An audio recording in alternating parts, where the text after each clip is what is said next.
Saya tidak suka berita di luar yang menjelek-jelekan tentara.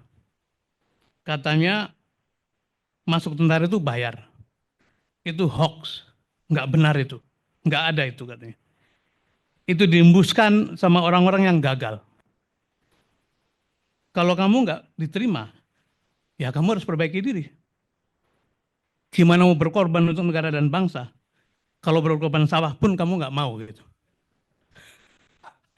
Jadi dia masuk tentara karena jual sawah. Sebulan lalu kita mendengar kecelakaan di tol Purbalenyi. Jika diusut-usut, sumber penyebabnya adalah ya korupsi. Uji kelayakan kendaraan di bypass dengan amplop. Belum lagi meledaknya cudol, pinjol, narkoba, stunting, gizi buruk, aksi lancung yang membanjiri bansos ini dan itu, jalan buruk, guru dibayar murah, bapak bunuh diri karena kesulitan ekonomi dan seterusnya. Pendek kata, di luar soal nasib atau takdir, warta-warta buruk itu hampir pasti disebabkan oleh hulu yang juga sama, yaitu keburukan yang berujung pada korupsi tadi.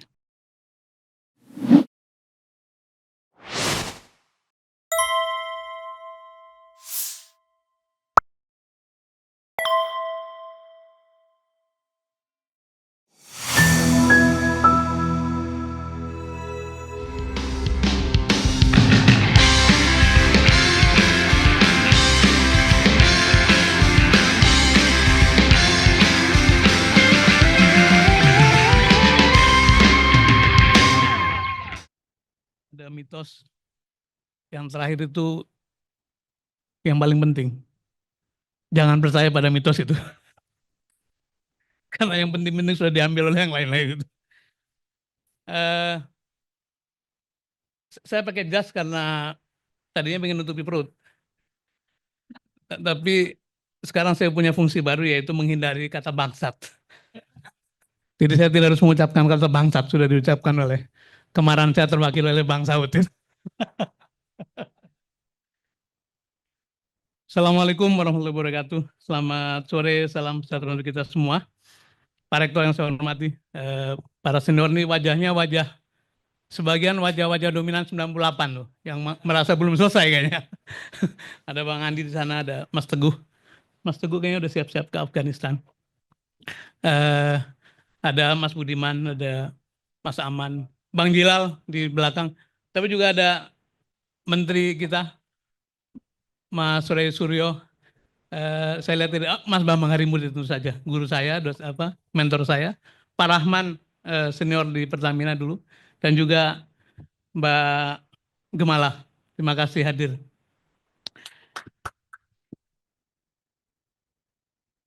Berbeda dengan para senior yang pakai tangan bebas, gitu, saya akan membaca sesuai dengan penampilan. Kalau orang bebas itu kan bicara nggak pakai partitur kan? Kalau pakai jas harus pakai partitur orkestranya. Gitu.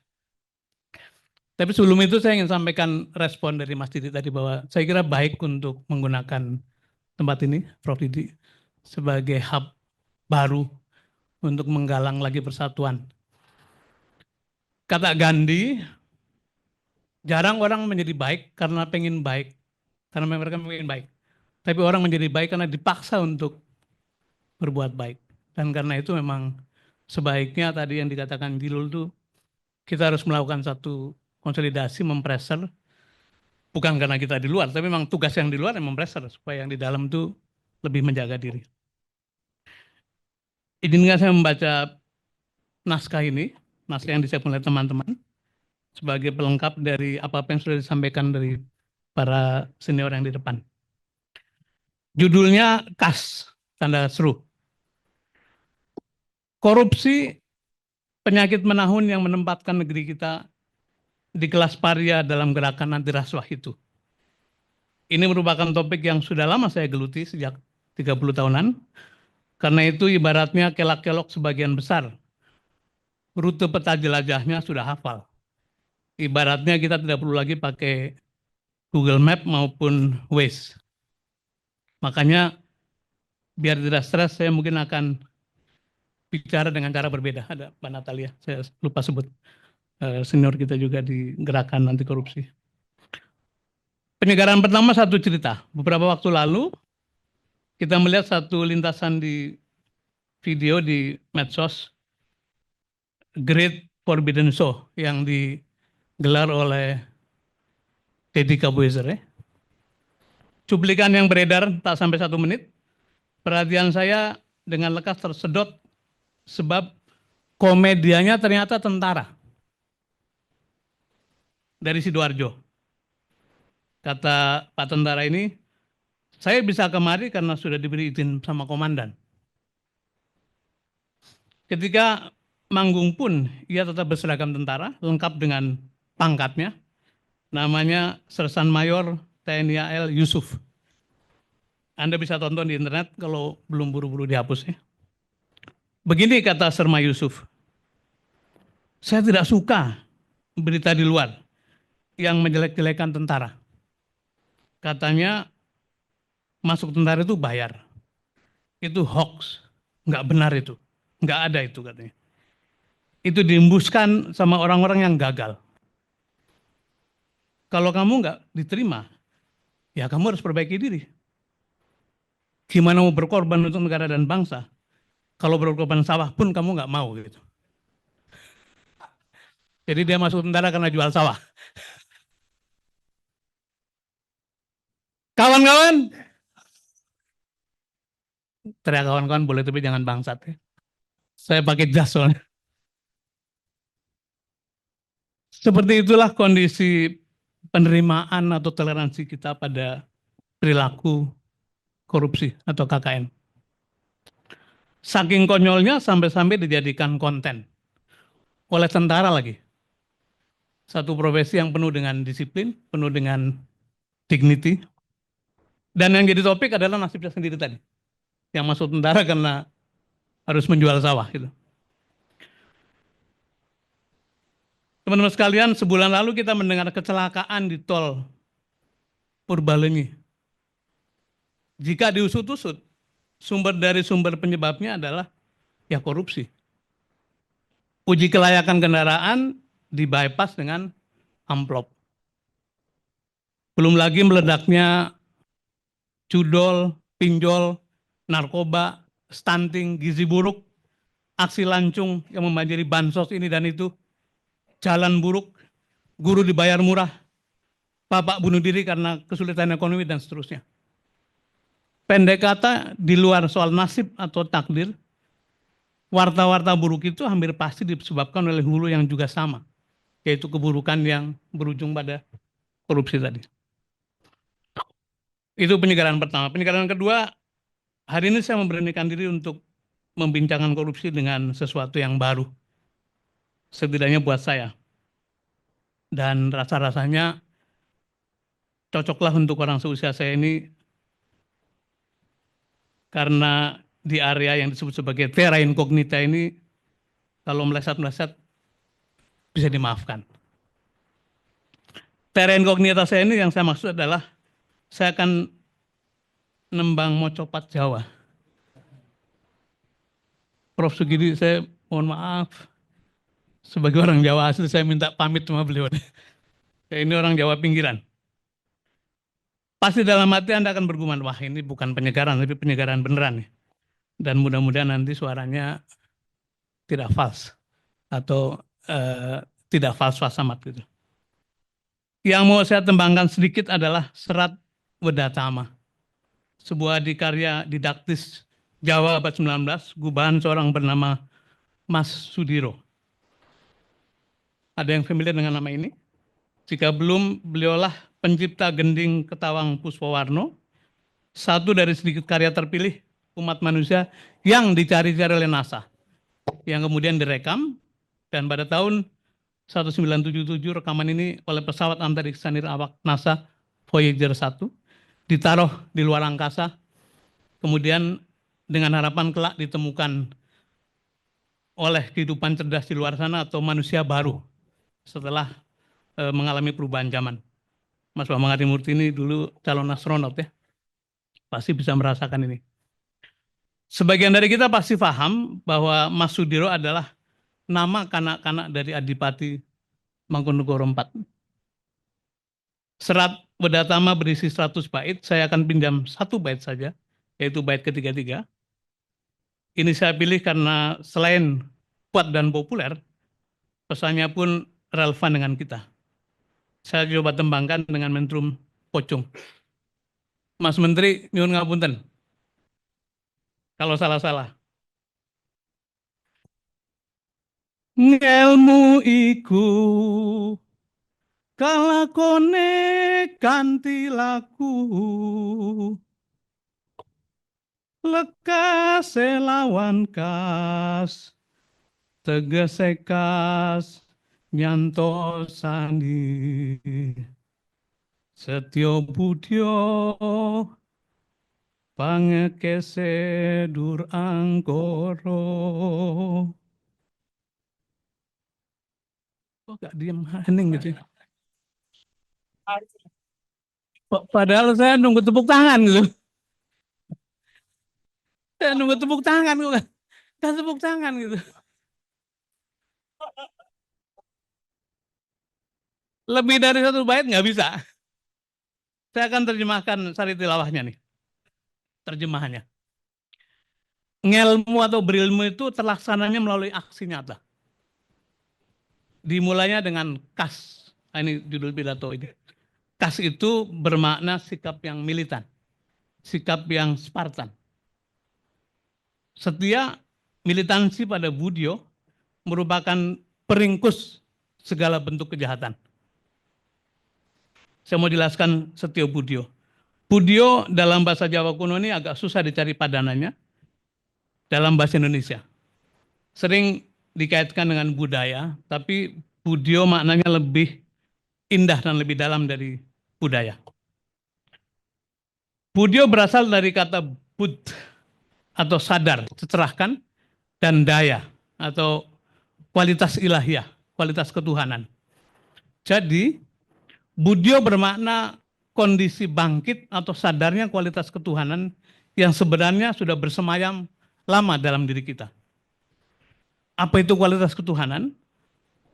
Pasti kita semua sudah tahu, yaitu welas asih, berintegritas, bertanggung jawab, pemaaf, mustahil nyolong, mustahil korupsi. Termasuk punya malu karena Tuhan sendiri mendapat nama Al-Hayyu, Maha punya malu. Ini memang kesadaran level tinggi, tapi tidak susah untuk dijelaskan. Begini, ketika kita sudah membudyo, maka emohnya kita bertindak korupsi misalnya, itu sepatutnya bukan lagi dimotivasi oleh takut pada pasal-pasal, oleh dosa, oleh ayat, oleh sanksi, oleh penjara atau neraka. Bukan. Tapi semata-mata karena itu kita itu bud atau sadar bahwa Tuhan, sesembahan sekaligus sumber pengajaran kita, itu mustahil korup, mustahil nyolong. Ada kesadaran itu. Dan itu kita tempatkan sebagai cermin berperilaku. Titik. Itulah yang kita maksud sebagai budyo, benteng kualitas ketuhanan dalam diri kita. Sebaliknya, ketika kita berbuat baik pun, maka motivasi kita pun seyogianya bukan cari pahala, bukan surga, bukan insentif, apalagi puji sanjungan. Tapi semata-mata karena Tuhan kita pasti baik, pasti lurus. Dan itu kita tempatkan sebagai cermin berperilaku. Pahala dan surga itu domain Tuhan, bukan domain kita. Segala bentuk puji sanjung itu toh bukan kita punya, tapi punya Yang Maha Kuasa. Alhamdulillah, segala puji bagi Allah semata-mata. Nah, konsep kesetiaan atau militansi berperilaku seperti inilah yang menurut Mas Sudiro tadi dipercaya ampuh untuk membentengi diri kita dari energi jahat. Setyo Budo Pangkese Durun Angkoro itu mirip dengan panoptikon, yaitu konsep yang memungkinkan pengawasan efektif berlangsung tanpa kehadiran pengawas itu sendiri. Jadi pengawasan melekat yang ada dalam diri kita. Sangat indah dan dalam sekali maknanya. menurut hemat saya, proses membangun karakter semacam ini yaitu melalui cara menemukan kedirian kita dengan merelasikan ke realita keilahian sebagai sangkang paraning hidup, titik berangkat dan berpulangnya hidup, itu sangat khas manusia Nusantara. Masih ada 30 halaman. Kas. Sekarang saya jelaskan kas itu apa. Betapapun indahnya Setio Budio dalam prakteknya, kita toh butuh strategi. Syukurlah Mas Sudiro memberitahu kuncinya, yaitu kas. Saya tadi mengartikan kas sebagai militansi, Spartan, ngotot, holistik, tidak asal-asalan, teguh kukuh, bersetia dan penuh determinasi. Pertanyaannya, mengapa kita atau negeri kita saat ini sepertinya tidak lagi kas dalam upaya-upaya pemberantasan korupsi? Bukankah karena itulah yang membuat negeri ini menjadi buruk, menjadi jelek, menjadi sial, dan menjadi bangkrut?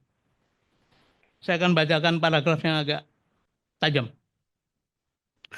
Seburuk-buruk keadaan adalah ketika bahasa kejujuran kebenaran sudah jadi tabu dan ditabukan. Dan bahasa kebohongan penipuan justru dibanjiri dengan puja-puji apresiasi. Sepenyok-penyok kondisi adalah ketika orang yang jujur lurus dilibas, disingkirkan, dan para pembengkok, pelampau batas, penipu, pencuri, penggarong, pengemplang, pencuci uang, malah diulu-ulukan, bahkan dijadikan idola panutan. Sesial-sial kebangkrutan adalah ketika segala hal yang ditunjukkan buat berpuas-puas hari ini, dan alpa dan masa bodo amat pada kenyataan generasi mendatang. Serendah-rendah peradaban adalah ketika di mana-mana ajaran kemuliaan antusias sekali dijalankan, tetapi tidak lebih untuk beroleh citra baik dan bermoral. Di mata ego sosial sambil meludahi, memantati derajat hakiki kemanusiaan dan Tuhan. Sehina-hina derajat manusia adalah ketika malu bertindak celah, tidak dinajiskan, tidak disangsikan, tidak dijauhi, tapi malah didekati dan ditoleransi. Dilegalkan, dikopi dan bahkan dijadikan way of life oleh orang banyak. Yang menentangnya malah dicap sok suci, dikepret, dikriminalisasi, disel, bahkan dijadikan pesakitan di pojok-pojok perundungan yang terorganisir sistematis. Tuhan itu Al-Hayyu, yang maha punya malu. Melaluinya digariskanlah secara derajat antara manusia dan binatang dengan tegas. Manusia berada di sisi yang punya malu atau hiri, binatang di sisi sebaliknya. Azikira, azirika. Mewabahnya perilaku azirika yang hari-hari ini mulai dari ujung ekor hingga terutama di kepala. Dengan demikian sejajar dengan aksi pembanggangan terhadap Tuhan. Itulah mengapa ibarat seorang imam yang damblek, sholat terus padahal berkali-kali dia sudah kentut bahkan kencing. Dampak kerusakan dari azrika berjamaah ini tiada terperi. Dahsyat sekali. Wajar kalau Bang Saud mengatakan, saya nggak ikut. Kebobrokan terjadi di mana-mana, degradasi moral jadi melazim. Terjun bebas etika malah disambut gemuruh tepuk tangan. Sudah pasti kehancuran bangsa tinggal tunggu waktu. Jika kondisi ini tidak lekas ditangani dengan kas. Bagi saya dalam melawan korupsi, kas itu bukan soal spirit determinasi semata, tetapi harus dimanis kas sebagai knowledge, action, and system. Ketiganya modal penting kita memberesi korupsi yang dijalankan secara paralel sinergis. Demikianlah kira-kira pendekatan kas, ada uraian panjang, silakan nanti kita bagi. Terhadap gerakan anti korupsi yang saya dapat dan gali dari serat Wedatamanya Mas Sudiro. Semoga bermanfaat. Syukur-syukur jika bisa menawarkan sejenis perspektif yang lebih segar terhadap penanganan korupsi di masing-masing pekarangan kita dan para pengampunya. Akhir kata, saya tidak mau kalah dengan Mas Sudiro. akan saya tutup pidato ini dengan sebait tembang tanda kutip yang saya gubah tapi tidak akan dinyanyikan. Lalu diterbitkan dalam Twitter tanggal 20 Maret 2016. Begini bunyinya. Jaga pekarangan. Setiap zaman punya pemimpinnya, setiap pemimpin punya tantangannya. Di masa revolusi, Panglima Sudirman berpesan, jaga pekarangan masing-masing. Salam khas, wassalamualaikum warahmatullahi wabarakatuh.